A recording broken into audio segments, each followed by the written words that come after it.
Baiklah, bismillahirrahmanirrahim. Assalamualaikum warahmatullahi taala wabarakatuh. Dan salam sejahtera kepada semua, kepada Dr. Faiz dan juga kepada rakan-rakan. Nama saya Abdul Rahman bin Basirul, nombor metrik 282065. Assalamualaikum warahmatullahi wabarakatuh. Nama saya Luqmanul Hakim bin Sa'aduddin. Nombor metrik saya 282018. Hari ini kami akan membentangkan tentang masalah fonologi struktural.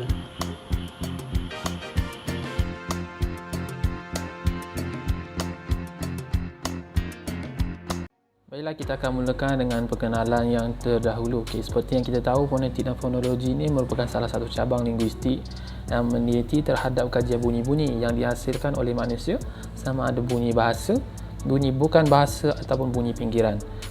Menurut Matthews, beliau mendefinisikan fonetik dan fonologi ini sebagai kajian mengenai sifat, penghasilan dan persepsi pertuturan suara. Manakala menurut Gampers pula mengatakan bahawa apa yang dikatakan atau tuturkan itu ialah bahasa percakapan yang merupakan buah fikiran, idea atau huraian sesuatu, situasi atau perlakuan sosial yang diceritakan. Tetapi menurut Panalosa pula, beliau mengatakan bahawa bahasa bertindak melalui dua bentuk, yakni yang pertama dengan melibatkan bunyi-bunyi bahasa yang dihasilkan melalui alat ujaran manusia, manakala yang keduanya merangsang pemikiran, situasi, sosial dan makna. Setiap bahasa mempunyai ciri-ciri bahasa yang berbeza, termasuklah bahasa Melayu sekalipun. Kita akan sambung dengan objektif dan isu yang dikemukakan dalam kajian ini. Seperti yang kita tahu, dalam Malaysia ini terdapat banyak jenis logat dan dialek. Setiap negeri mempunyai keunikan dan keistimewaan logat-logat masing-masing. Jadinya dalam kajian kali ini kita akan mengkaji antara dialek-dialek yang ada di Malaysia ni. Seperti yang kita tahu, bahasa dipengaruhi dengan pelbagai faktor sehingga kan mampu terbentuknya bahasa dan kaedah percakapan atau dialek yang berbeza.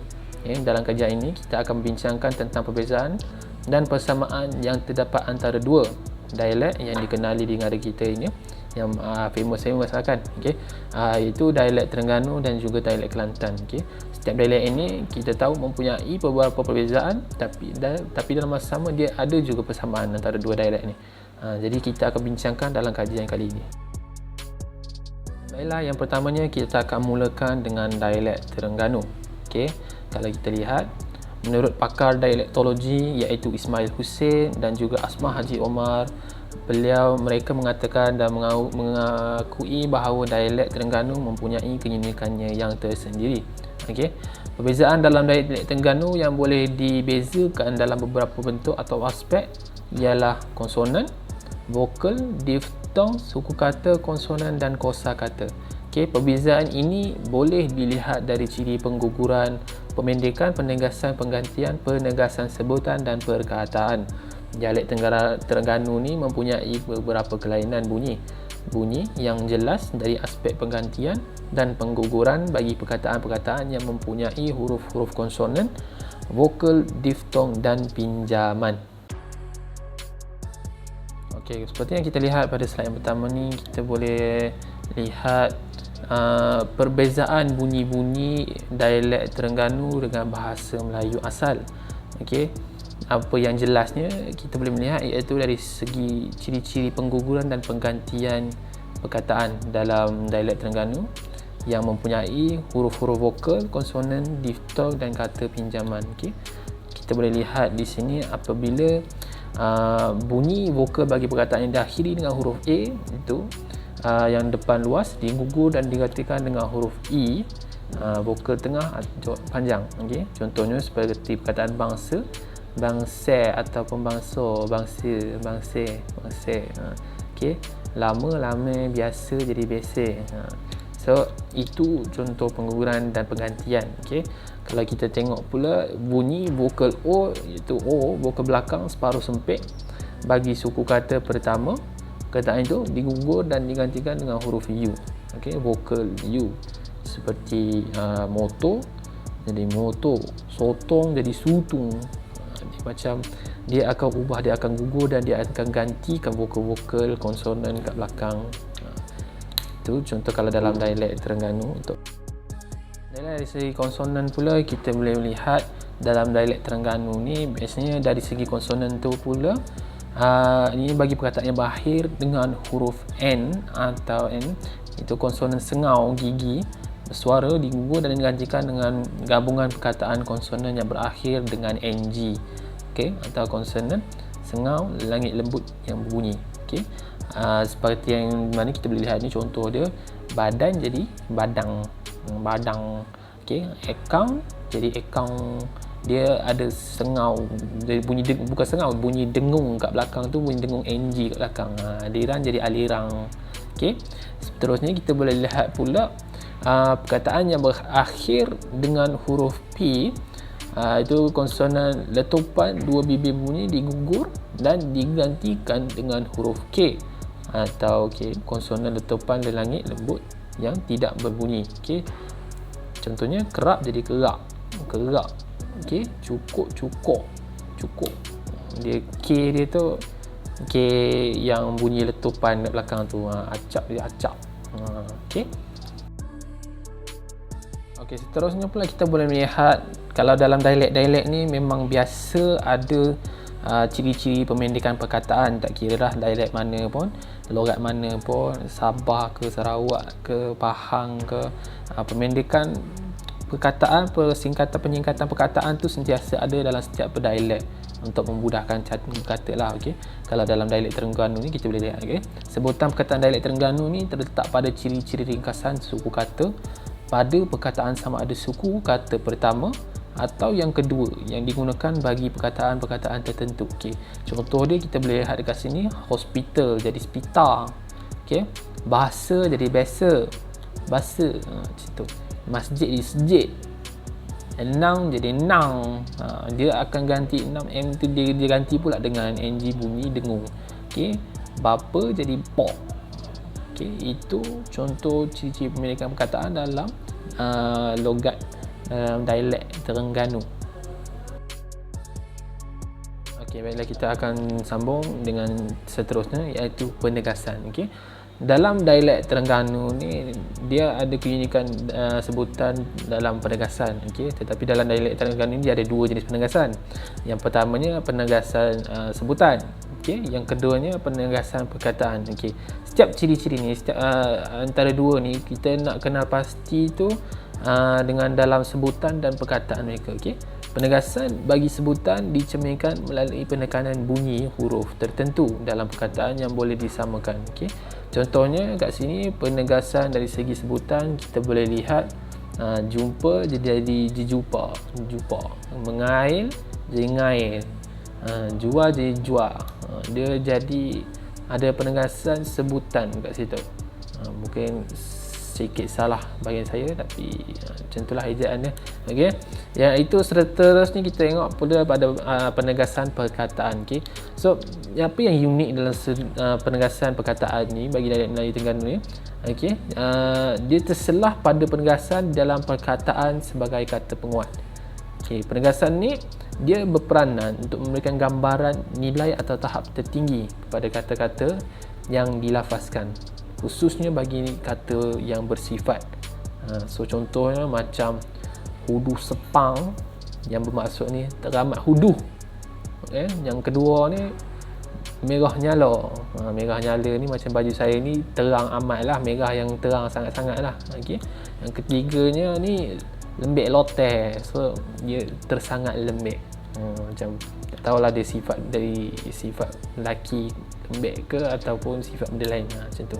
Tapi yang penting dia sifat dah, dia lebih pada penegasan terhadap sifat.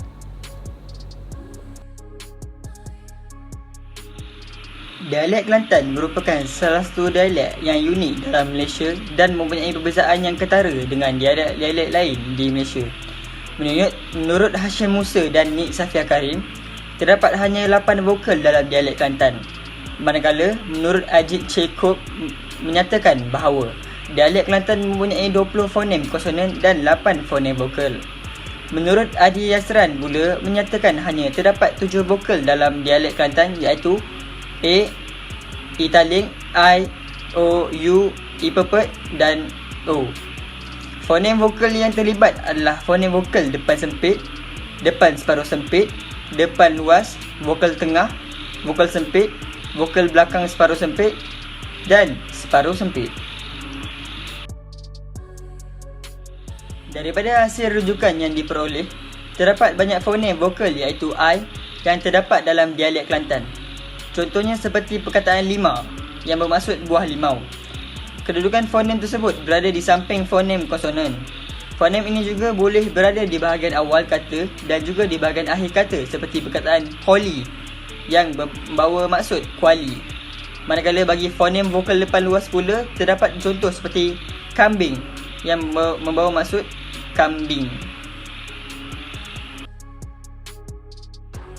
Fonem vokal luas adalah lengkap disebabkan fonem ini boleh berada di awal, di tengah atau akhir kata. Fonem ini juga wujud di akhir kata seperti bata dan pagar yang bermaksud bantal dan pagar. Fonem vokal A boleh berada di depan disebabkan dialek Kelantan mengalami pengguguran konsonan yang banyak dan menyebabkan fonem vokal banyak mengakhiri setiap kata dalam dialek Kelantan. Fonem vokal di tengah pula dikenal pasti dengan meletakkan lidah pada lantai rongga mulut dan bibir terbuka tetapi tidak luas yang akhirnya menghasilkan bunyi vokal I pepet. Contohnya seperti lembu yang bermaksud lembu. Dalam fonem vokal pula, kita teliti vokal depan sempit iaitu huruf U yang terdapat dalam dialek Kelantan. Contoh perkataan adalah ular, tukul dan paku yang bermaksud ular, tukul dan paku. Fonem vokal belakang separuh sempit iaitu huruf O wujud dalam dialek Kelantan disebabkan proses pengguguran konsonan yang sering berlaku. Contoh perkataan yang mempunyai fonem vokal belakang separuh sempit adalah mato yang bermaksud mata dan muko yang bermaksud muka. Daripada dua kata tersebut, kebanyakannya mengalami perubahan di akhir kata di mana dalam bahasa Melayu, perkataan tersebut diakhiri dengan fonem vokal. Namun dalam dialek Kelantan, kebanyakannya kata diubah kepada fonem vokal belakang separuh sempit seperti kata mato dan muko. Kita beralih kepada struktur fonologi. Bagi contoh perbezaan, yang pertama adalah huruf IS pada posisi akhir. Contohnya adalah habis. Bagi dialek Kelantan adalah habis dan dialek Terengganu adalah habis. Untuk yang kedua, huruf A pada posisi akhir. Contohnya adalah kenapa. Pada dialek Kelantan berubah menjadi bakpo dan dialek Terengganu berubah menjadi bakpe. Untuk yang ketiga adalah huruf N pada posisi akhir. Contohnya adalah ikan. Bagi dialek Kelantan berubah menjadi ike dan dialek Terengganu berubah menjadi ikang. Untuk yang keempat, huruf M pada posisi akhir. Contohnya adalah hitam dan dialek Kelantan berubah menjadi hite dan bagi dialek Terengganu adalah hitang. Untuk yang terakhir adalah huruf I yang pada awal kata. Contohnya adalah iman. Bagi dialek Kelantan berubah menjadi ime dan dialek Terengganu berubah menjadi imang. Bagi contoh persamaan, yang pertama, huruf K pada akhir kata. Contohnya adalah meniarap. Bagi kedua-dua dialek, ia berubah menjadi nerak. Yang kedua, huruf NG pada akhir kata. Contohnya adalah baring. Bagi kedua dialek, ia berubah menjadi baring. Untuk yang ketiga, huruf K pada akhir kata. Contohnya adalah keluar. Bagi kedua dialek adalah menjadi tubik. Untuk yang keempat, huruf A pada posisi akhir. Contohnya adalah bantal. Bagi kedua dialek berubah menjadi bata. Untuk yang terakhir, huruf K pada awal kata. Contohnya adalah menggeliat. Bagi kedua dialek berubah menjadi geliat. Kesimpulannya, melalui kajian ini, kita dapat mengenal pasti bahawa struktur fonologi dalam dialek Kelantan dan Terengganu mempunyai ciri-ciri dan aspek yang berbeza. Tetapi terdapat juga persamaan dalam beberapa ciri antara kedua-dua dialek ini. Penggunaan bahasa dan dialek berbeza mengikut negeri dan jelas terlihat dalam kajian ini, dua dialek ini lebih banyak perbezaan daripada persamaan. Pengguguran dan penggantian fonem yang berlaku dalam kedua-dua dialek ini mempunyai kekerapan yang lebih banyak berbanding dengan logat. atau dialek negeri lain menyebabkan penggunaan bahasa yang berbeza mengikut negeri, tetapi mempunyai dasar bahasa yang sama, yakni bahasa Melayu.